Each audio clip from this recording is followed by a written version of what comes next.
Hello, everyone. My name is Mike Morales.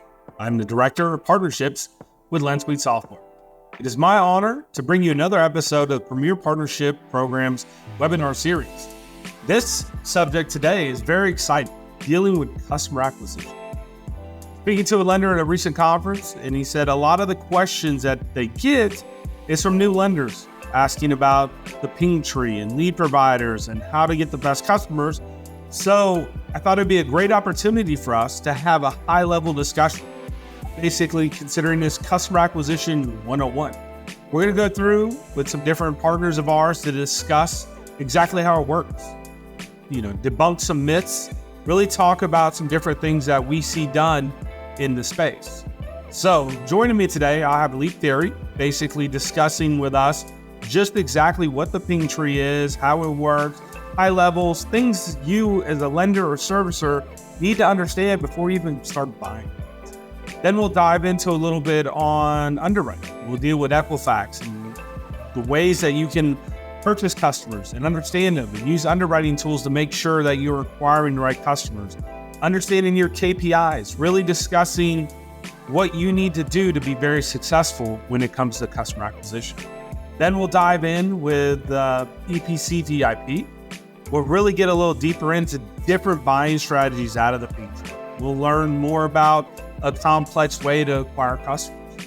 And then we're going to venture off completely and deal with IMBR, talking about direct mail. And as much as you probably get enough junk mail, it's not junk mail. So it'll be a very interesting subject for you guys to learn a little bit about on that. So again, to wrap it up, Customer Acquisition 101 is what we'll be talking about today. I'm excited for you to join us and learn more about the proper ways to acquire customers. Thank you. To really understand lead buying in the ping tree, it's best if I brought in some experts. So it's my honor to bring in two people that I've worked with for the last 10 years, Morgan and Anet with LeapTheory. Welcome. Hello. Hi, everyone. So let's dive right in. Tell me a little bit about LeapTheory. Yeah, glad to. So LeapTheory was founded 5 years ago by myself, Anet, and Joe Falls. And effectively, what we tried to do is focus on something that would provide a more customer-centric and more client-focused service. So we had seen how people had operated in the space, and we thought, there needs to be a little more guidance. There needs to be a little more partnership and understanding of someone who's not just in here to sell leads, but rather to form a partnership with our firms and our clients in order to further their business in a way where they know they can always trust what's being told to them and that someone has their best interest at heart. Okay, that's awesome. So I talk to a lot of different lenders and I hear the same thing, lead providers, big bad wolf, all this other stuff. So from the sounds of it, you guys are not the big bad wolf? No, look, I think that there's definitely good reasons that is said. And to be honest, that's the exact reason we decided to start this company in the first place. We had seen what had happened in the space as a whole. Networks had really isolated a lot of the value that was occurring. Affiliates were losing EPCs, lenders were losing conversions. And really, it was a bad situation for everyone. And the consumer wasn't getting the loan that they were actually looking for. So we started LeapTheory on a few basic principles, but the first of which was, let's actually focus on our clients and let's make it so we focus less on our margin and more on providing value to everyone within the spectrum. So we said, okay, let's make it so the affiliates get the EPCs they need, the lenders get the conversions they need, and the consumer gets the product they are looking for without being bombarded by other offers or services. Okay, that's awesome. So let's dive right in. So I hear all the time from newer lenders, they're like, what is this ping tree and how do I climb? Right. So any insight on what the ping tree is and how a lender can get started? Yeah, absolutely. So I'll just give a very brief overview and then I'll have Anet dive into some of the details. But effectively, the way I would think of a ping tree is as a waterfall system. Ironically, very similar to like Google AdSense or things of that nature, where effectively, if you start here, starts at the top and things go down based on filters and based on price points as well as accept rate. It's not just a simple, hey, if you pay, for example, $300, you sit at the top, or $200, you sit at the bottom. Based on how someone fingerprints a lead, how they affect other people within the tree, as well as how many leads they accept, also can determine position over price. In addition to that, one of the things I would say is that It's a common misnomer for lead gens, I think, to tell lenders, hey, pay more, and you'll get better performance.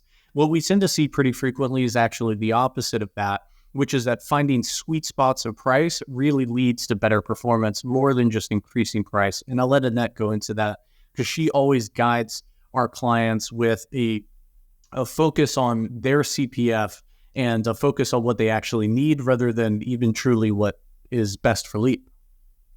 Okay. Thank you, Morgan. Yeah, I think the biggest thing is to understand, to treat the clients the way you would want you to be treated when you're looking for vendors for anything. And so that was our focus, is to make sure our clients understand that we have to know what their KPIs are, what they're looking for from this product.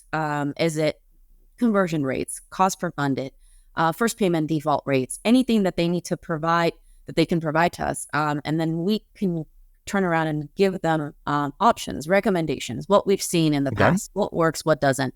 And, price points, it's always, we need to back that out into what their KPIs are. So we're not going to price gouge you and say, you need to be at this price point to get really the good volume, the best traffic. I mean, all of that is something that we will provide along the way. But it's just something that we need to understand how things go, run a test, start small, and then, gradually grow your business with them. But really build that partnership and also the trust. Once you have that, you'll be able to, you'll be able to recommend freely of what things that the lender needs to know, what they need to try, what they need to test, things they need to stay away from. You'll be able to speak with them about that openly. And that really all comes within the Pink Tree model. And we provide recommendations, and we provide even training sessions on this. Morgan has done several of those. So we'd be happy to conduct those as well for anyone that wants to learn more about the other side of the Pink Tree, where the traffic is coming from, how it, where it hits, where what they need to be aware of, what they need to look out for. So we'd be happy to help on that as well. But something that is available through our services, and we'll any other questions or anything that they need us to clear up, we'll be happy to assist. So, I mean, it sounds like a lot of information. You guys do a really good job helping them start. So if I'm a new lender, how do I start? Where do I start? I feel like it's not being taken seriously is how well you need to vet the vendors that you're going to be utilizing. And I think that's something that is being taken a little bit lightly these days. I know that we're a referral-based industry. However, I think the biggest thing that the lenders need to know is that you need to vet your vendors, including, speaking of lead gen, that's what we're talking about here. But I think the biggest thing is that you need to make sure compliance is on point. You need to make sure there's no legal actions against them. You need to make sure that how they're generating their leads, where it's coming from, what are their true efforts on lead gen, and how to make sure that they're keeping the process clean. They're not. And again, let's not forget, this is, as Morgan always says, this is the customer service-based industry. So let's not forget that. So you are at the end of the day, a consumer is involved. And so you just need to make sure they're being treated properly. And so that's the first order of business, is to make sure that you're vetting them, and then have numerous, conversations with them, phone calls, or even meet with them on different trade shows that we go to, and just see what they're about, how, and make sure that they care about your business as much as you do. I think if you see that, then I think it'll be a no-brainer for you to at least give them a try if they pass all that, and see how things go, and work with them to get the results that you're looking for. Yeah, that's some great insight there. So, all right. So let's say I fully vetted. I'm excited. I've decided Lead Theory is the one for me, right? So starting out as a new lender, what are some high level, simple get KPIs? You mentioned some stuff before. What are some things as a brand new lender in the Pink Tree should I be thinking about? Should be on the back of my mind when I'm entering the lead purchasing arena? So the biggest thing I would say is that KPIs, that there are two sets. One is from the lender side, where they look at how the leads are performing based on conversion rates, if they're converting, if they're funding them, cost per funded, how much is it really costing them to fund a loan, and then of course the back end performance, which is first payment default. Those are some of the main metrics that a lot of lenders pay attention to, and those are some of the KPIs that we as lead providers should ask for when we're looking to work with lenders, and make sure that we understand what are their numbers that we need to hit when it comes to providing leads. The second part, the other side of the thing is when it comes to your lead gen, there are certain things that you need to look out for as well. So when you're starting to purchase leads, you need to make sure, of course, your accept rates are healthy. If you have good redirect rates, and again, all of these are things that if they're not familiar with, we can provide information of what these stats are and how to look for those win rates, accept rates, redirect rates.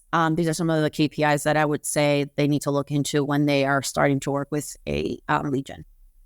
Okay. Well, this has been some great intel and information you guys provided. Again, as I mentioned, this is sort of like 101, just really trying, to get the lenders that might not be as familiar or have some questions on ping trees and lead providing answered. I think you guys done a wonderful job on that. So wrapping up, any closing thoughts, anything you would want a lender or servicer to leave from you guys today? Yeah, absolutely. So just following back on what Anet said, I think it's important to talk about touch points. And what I mean by that is before you set up with any lender, you need to make sure that your own contact methods are both tested, vetted, and ready to obtain leads at scale. So what does that mean? Okay. Does that mean if you're using a call center, are you already set with your auto dialer? Are you set to reach out immediately? If you're not, if you're using SMS or email, do you have those campaigns ready? Do you have follow-ups ready? Do you have first payment follow-ups ready? All of these notices may seem relatively small, and truthfully, they are very time consuming to set up either in your own LMS or whatever you might be using. But what I would emphasize about that is its importance can't be understated. We've seen campaigns where someone who's new has gone through the process of saying, okay, I want my SMS campaigns to look like this, reach out day 1, reach out day 7, day 14, just for example, or I want my email campaigns to look like this, where they work in conjunction. So they got an SMS here, they get an email with more information, 3 days thereafter.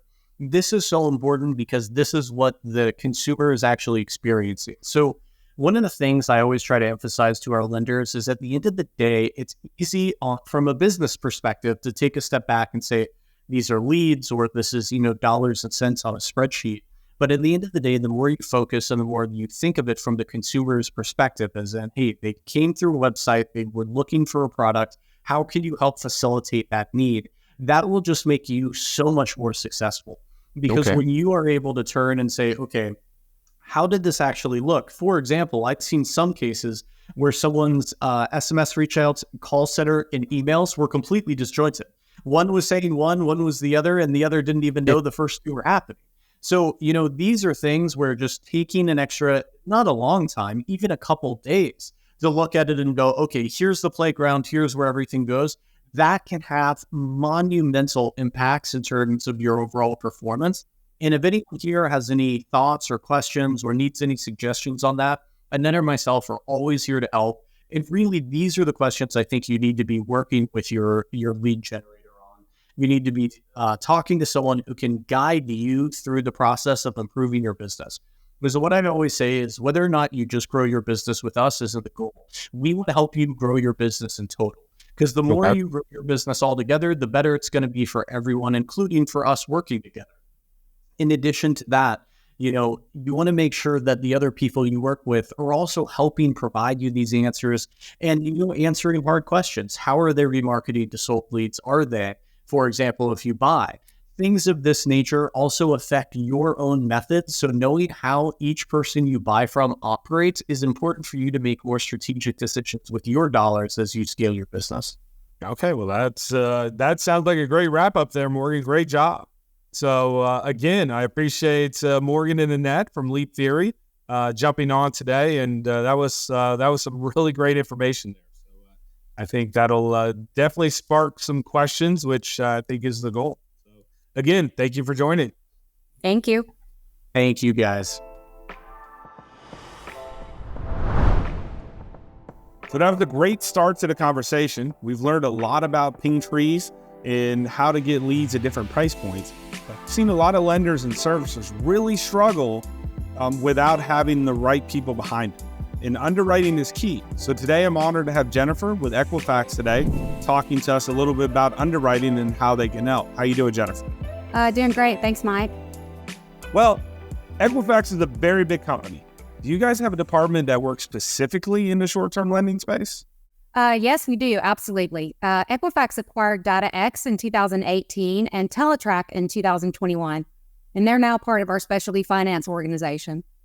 When we combine both of these large databases, we're able to provide 95% or greater coverage to lenders in this space.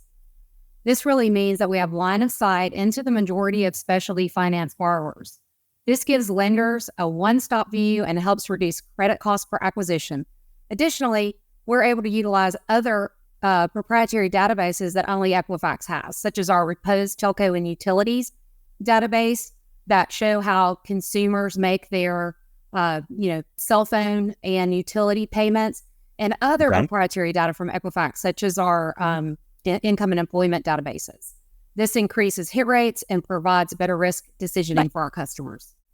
So I know we operate in a very unique industry, but what makes having specialty data so important for us?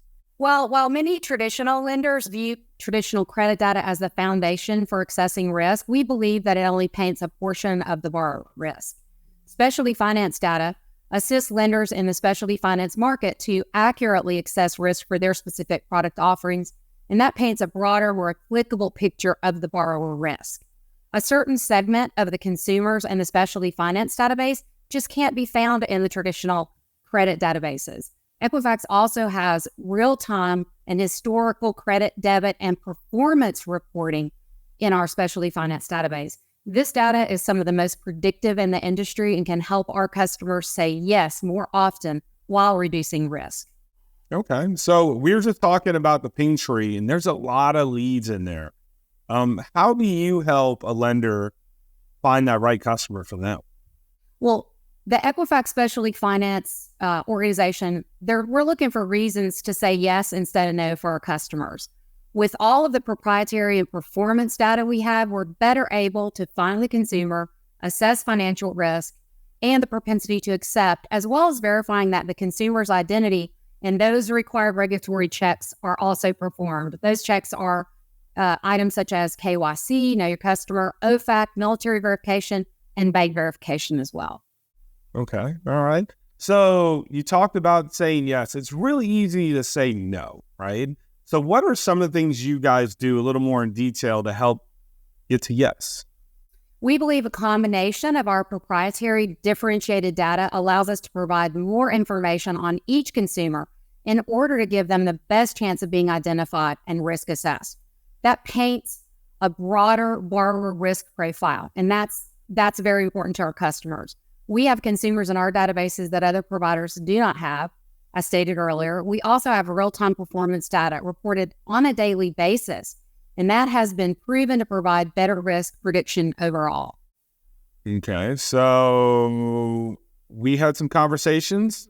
My lenders ask me all the time, what is an underwriting waterfall? What should they know? 101, what is an underwriting waterfall? An underwriting waterfall allows lenders to utilize risk products in logical order to reduce their overall cost of onboarding. We recognize that each lender will want to use our product offerings differently. However, generally determining a consumer's creditworthiness comes first, then identity and fraud assessment comes after, followed by any regulatory-driven verifications. Additionally, you'll want to understand the consumer's propensity to accept the offer. Our goal is to fully optimize this process for our lenders so that they can maximize their return on investment and minimize their credit cost per acquisition and overall cost per funded account. Okay. So in our previous discussion, we were talking a little bit about some of the KPIs, things of that nature that a lender should look at. What are some of the KPIs, other than the first payment default? Everyone talks about first payment default. What are some of the KPIs a lender should be looking at? There are many different KPIs that will be unique and of differing priority to each lender depending on their offerings. However, the specialty finance space has leaned heavily on first payment default for a host of reasons. In addition to first pay default, both second payment default and third payment default are valuable because in many cases, a borrower must reach that third payment default in order for a lender to become profitable on most loans. This is due to a higher acquisition and credit costs in the space. A few other KPIs that are also valuable are accept rate, e-signature rate, credit cost per acquisition, and overall cost per funding. Okay. So this webinar is really 101. So we're really starting to talk to some lenders that maybe aren't in the pink tree or buying leads. So you threw out a lot of stuff, very complicated. Sounds great. Do you guys assist in getting set up with a model for lenders? Yeah, absolutely. We can build and deploy models, do the analytics and our decision criteria on our platforms. In addition, to be able to provide assistance in the deployment of models on third-party or customer platforms. So we have a combination of the two, just whatever works for the lender, if they have a third party or if they do the development themselves, or if they want us to do the development. We have a dedicated team of specialty finance data scientists who work with customers in a variety of ways. Our goal is to make it easy to implement. We want it to be best in class customer strategy. We're utilizing the most innovative modeling techniques available in the market today. So far we went through a ton of information, and just like entry-level class, you don't want to give them everything right up front to blow some minds here. So one takeaway you would tell a lender before they start buying in the pink tree here from this call today? I would say Equifax is a 120-year-old company, and we've continued to invest in obtaining differentiated data. We're not just a traditional credit bureau. We're also a leader in alternative data. We strive to help our lenders say yes to more consumers while maintaining their retired risk levels and even reducing them. We do have a lot of data that other providers don't have. Recent data studies with lenders have shown large increases in KS lift, conversion and approval rates, as well as decreased first pay default rates. We'd love to see what we can do to increase profits for any LendSuite customers who haven't heard of us or who haven't sought out that champion challenger along the way. Okay. All right. Well, Jennifer, I appreciate it today. This is some great information. I think the lenders really enjoy it. So I appreciate you joining us today. Thanks, Mike. Great to be here. As you can see, buying a pink tree lead is scary. So Equifax, Jennifer has some great ideas there.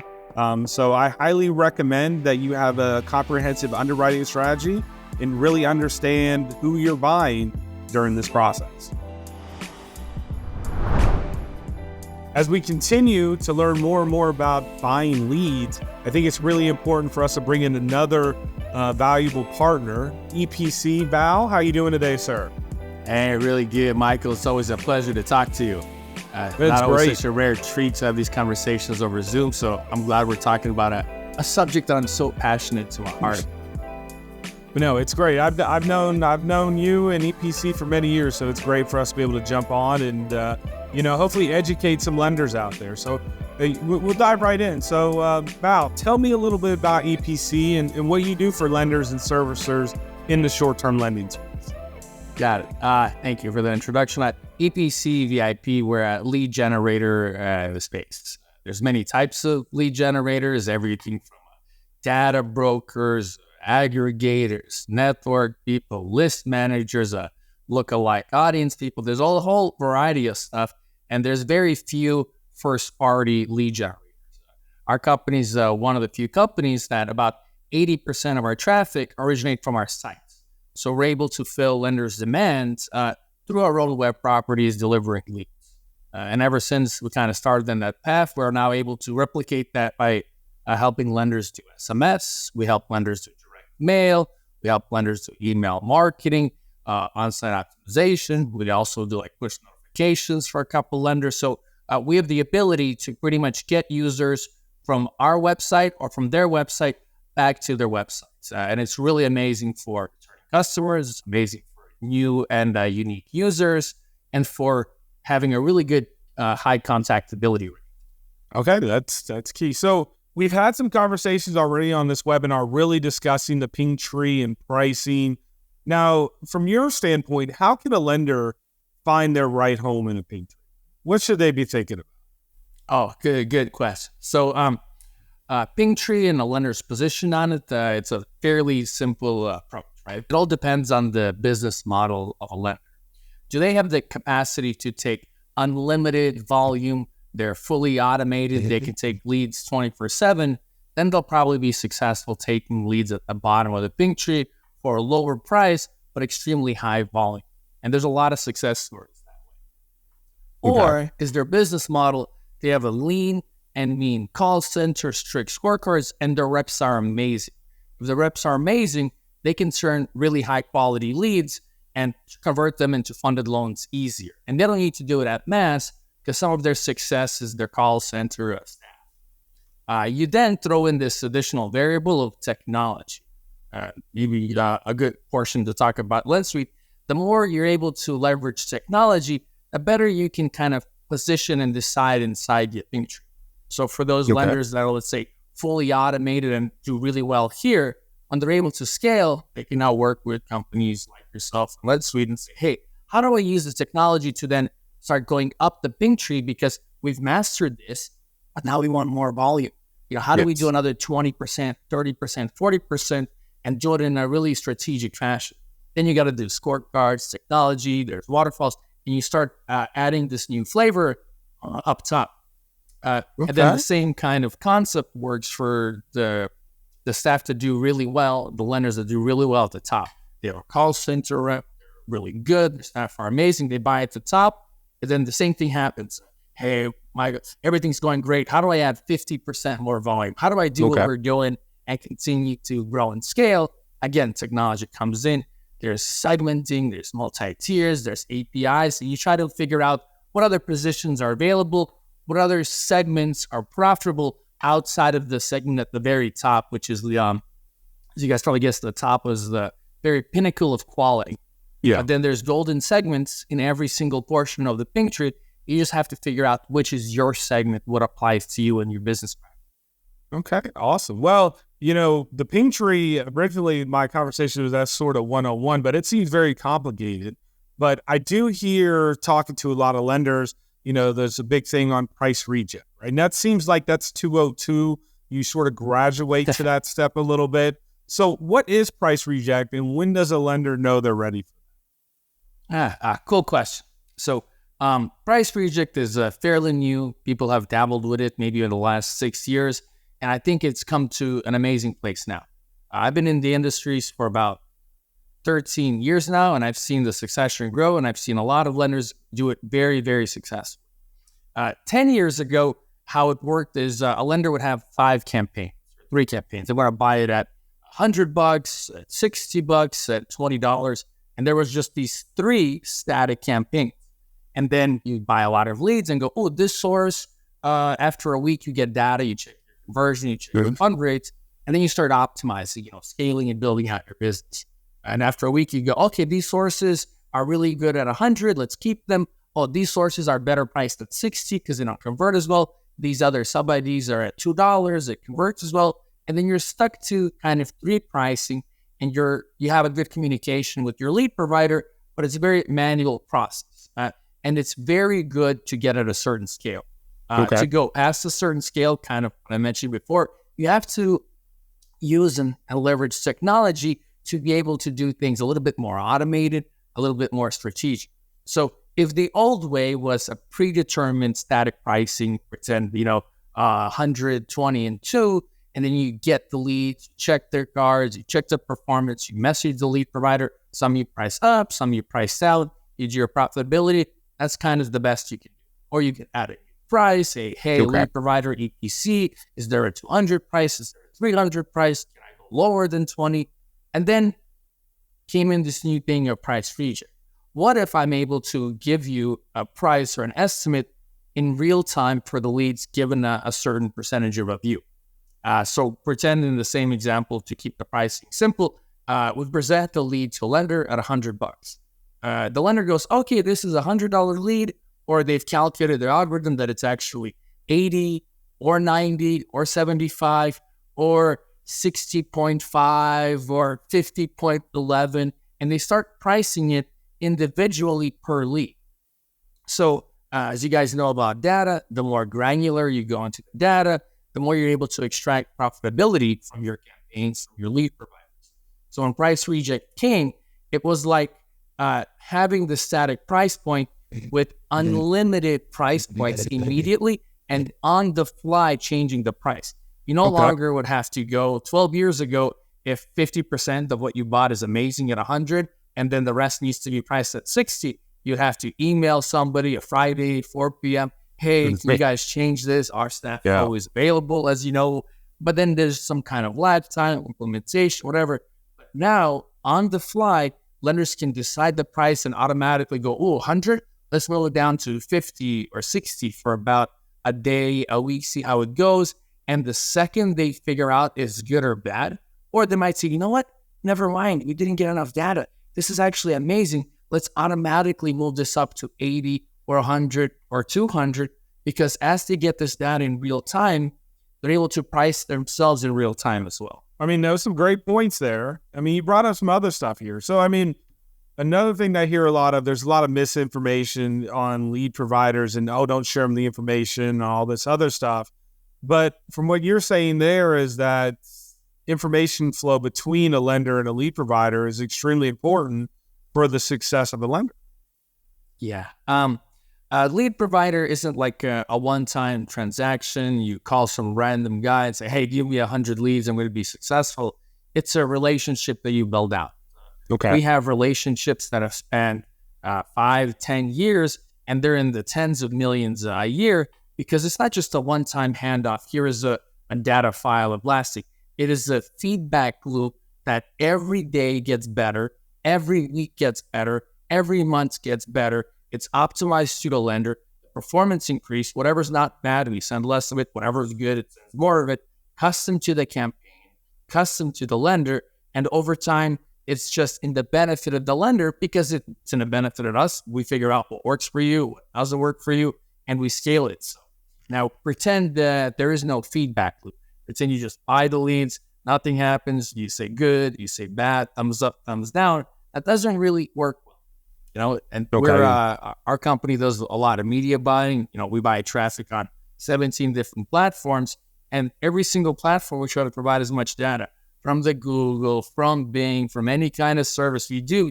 You need a feedback loop. How did we do? We spent $1 million here. Did we make $1.1 million? Did we make 900? What was the exact performance? And you have to complete the circle, because it's not just a one-time transaction. You want this to continue, and you want whatever money you spent on your original purchase to be used again as data to make your second purchase better. So imagine you start off your first purchase, you're at 20% profitability, you're doing great. And now you're like, okay, great, let's cut some of these segments. Let's try again next week, or, next couple of days even. You can now get 40% profitability, double it, and get more volume, because you tell the provider, this segment's amazing, give me more of this stuff. Yeah. This stuff's not working for our call center flow, give me less of that. And the more you're able to share with the provider, the more things get fine-tuned. There's things and patterns that occur. You'll find strategies for states, for price points, for affiliate IDs, sub IDs, all these different concepts.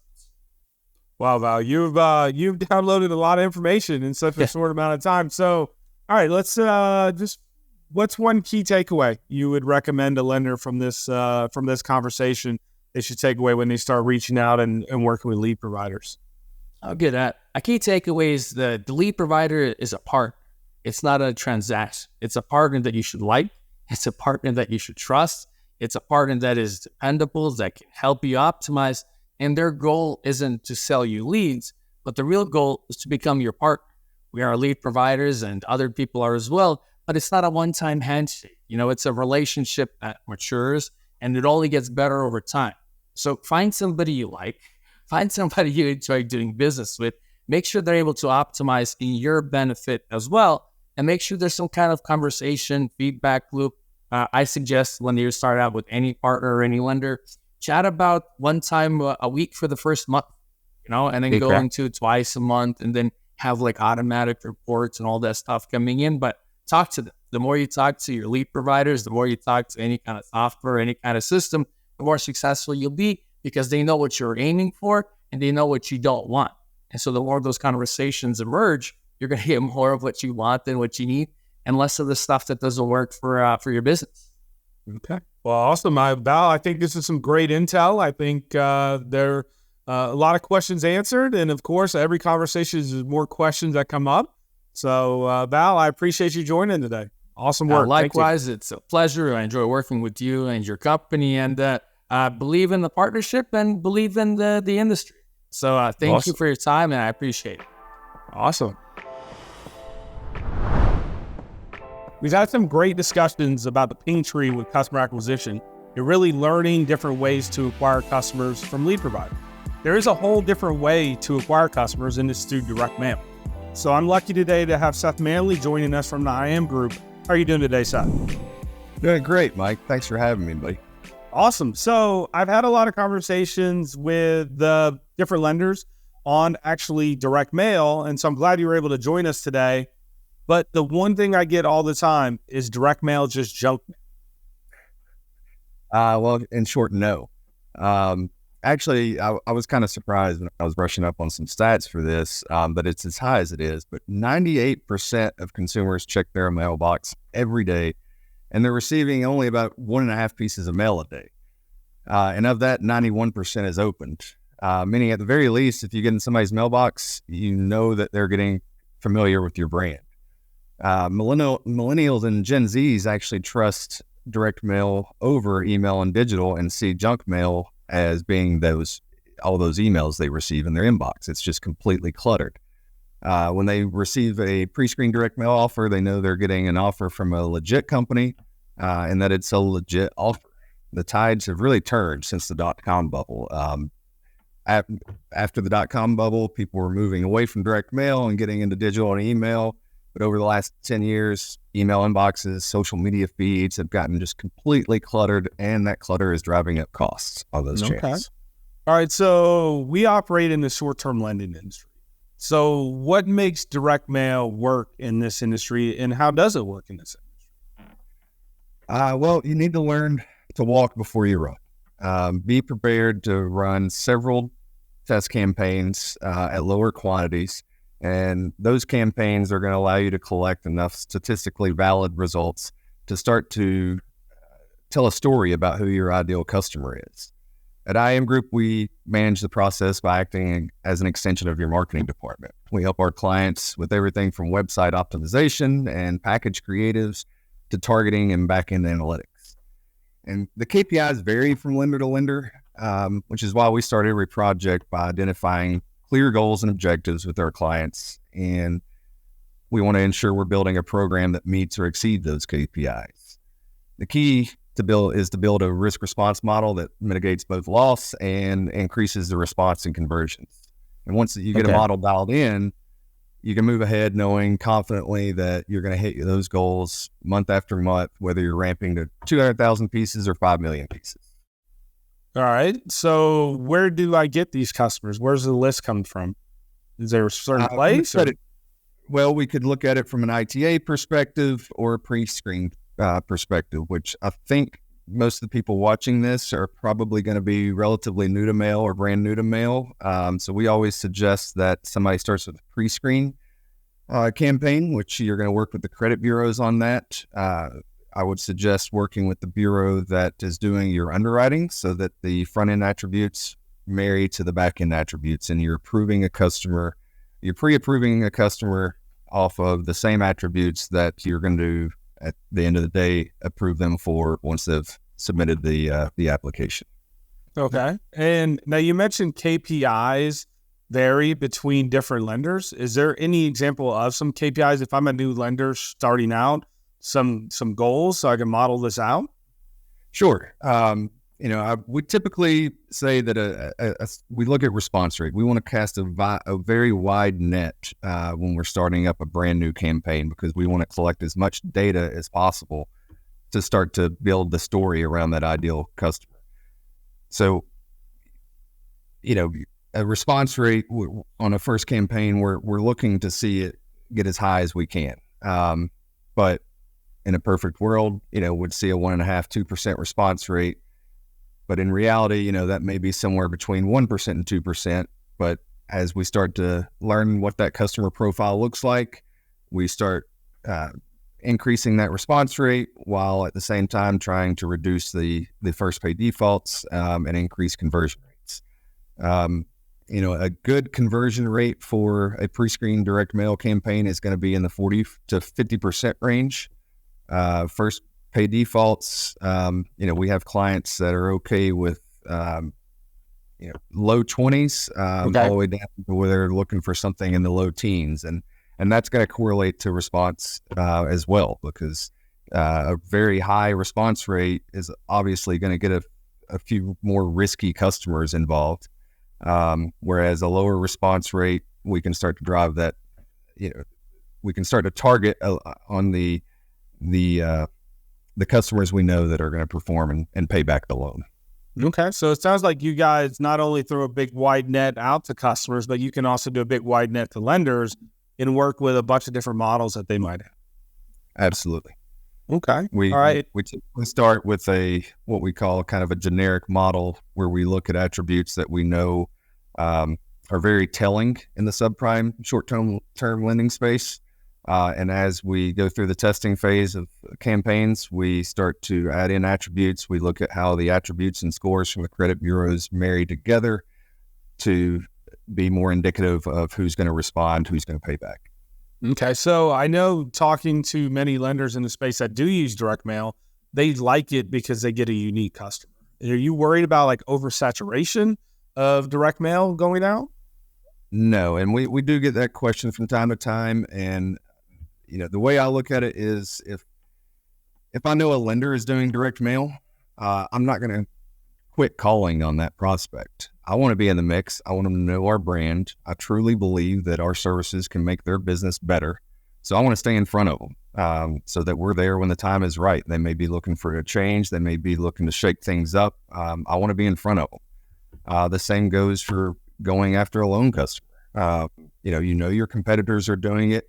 It gives you a chance to set yourself apart. You can highlight positive reviews from customers and tell a story about why the borrower should do business with you. Okay. Well, I think this is a great 101 class here on direct mail, Seth. I appreciate you jumping on today, and stay cool down there in lovely Tennessee. Yeah, will do, man. Thanks for having me. I appreciate it. Look forward to seeing you soon, buddy. All right. Sounds good. Thanks, Seth. All right. Thank you. The goal of today's webinar in Customer Acquisition 101 was really to help you understand a little more about buying leads. It doesn't have to be a scary nightmare. It can be definitely something that with the support and some of the teamwork with some of our partners can really be something that helps grow your business. It seems like it's an extremely important part of the business, and it's one that I've seen a lot of lenders lose a lot of money doing. So there's definitely risk, but working closely with the lead providers, having a strong underwriting company, and thinking outside the box and maybe doing direct mail to supplement some of your lead acquisition strategies is a great tool. And here at LendSuite, we have Takambi, along with our two loan management systems, Epic and Infinity, that also assist via technology. So you heard a little bit about technology in this. A lot of that technology is powered by companies that are in LendSuite. So I hope you learned a lot on this conference call. And if you want, reach out to, the partners and understand to ask them additional questions. They're there to help, because you heard a lot of them want to be partners. A lot of them want to help you grow your business. And it's teamwork is going to really make you successful. It's a very small industry we're in. So therefore, working together and having good relationships within the industry is key.